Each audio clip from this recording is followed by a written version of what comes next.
Las breves de la información: para el 2030, más de la población peruana no va a tener agua. Y es algo interesante todo esto, donde la nota periodística te habla de que no va a haber agua, pero le pide a la ciudadanía, pues obviamente que racione, pero no habla de políticas, de que se sancionen a todas aquellas empresas que están haciendo un trabajo indebido, el mal manejo de ciertas sustancias. Es algo interesante lo que está pasando.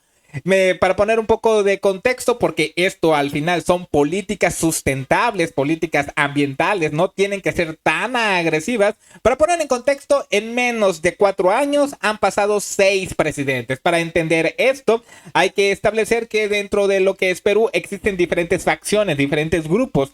Y esos grupos pues tienen diferentes actos de corrupción.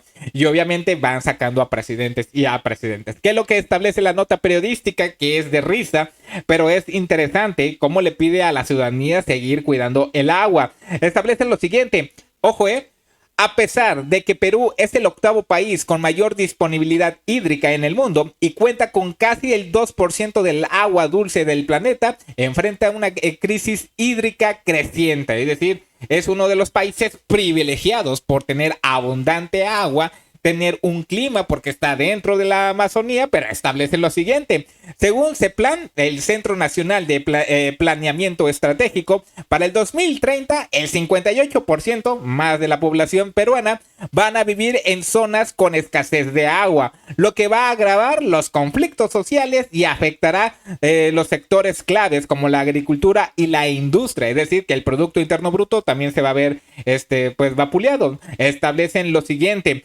La actividad organizada para la Junta de Usuarios del sector hidráulico establece como lema conservar el agua, proteger el futuro, y contó con diversas iniciativas orientadas a generar conciencia sobre el cuidado y preservación del recurso hídrico para las futuras generaciones.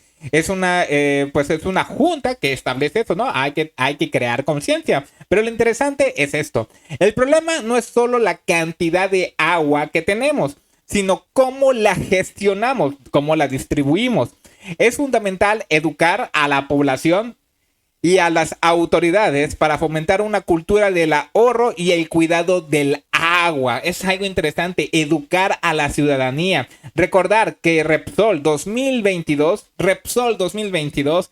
tiene los mares, ciertas partes del agua contaminada en Perú. Tanto es así que se daba a conocer que a finales de enero del 2025, algo que empezó en el 2022, todavía hay petróleo en el mar, en el Lima. Y lo interesante de las estrategias de cuidar el agua es educar a la sociedad, como si esto lo hubiera provocado la misma gente. Esto salió porque no le daban mantenimiento, porque no lo estaban cuidando, no lo tenían en vigilancia, no hacían las reparaciones adecuadas.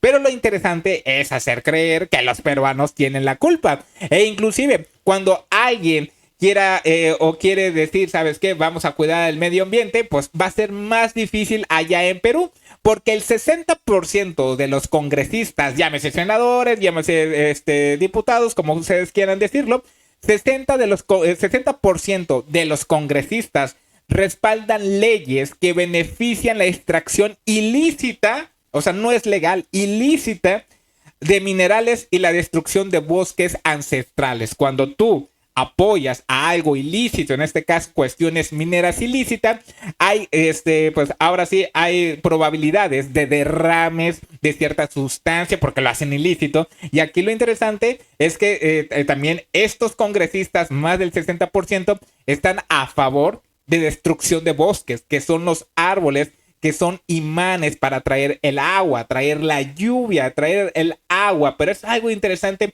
toda esta problemática, que la conciencia o el problema es la sociedad, mediante que no se aplique las sanciones a las empresas. Una empresa podrá decir, bueno, no me va a pasar nada porque no le hicieron nada a la otra empresa hace muchos años. Imagínate, Repsol 2022, ahora 2025 todavía hay consecuencias y todavía creen que el problema sí nos corresponde un porcentaje, pero no nos puede corresponder el 50% de las responsabilidades cuando los mismos políticos no generan políticas sustentables. Las breves de la información.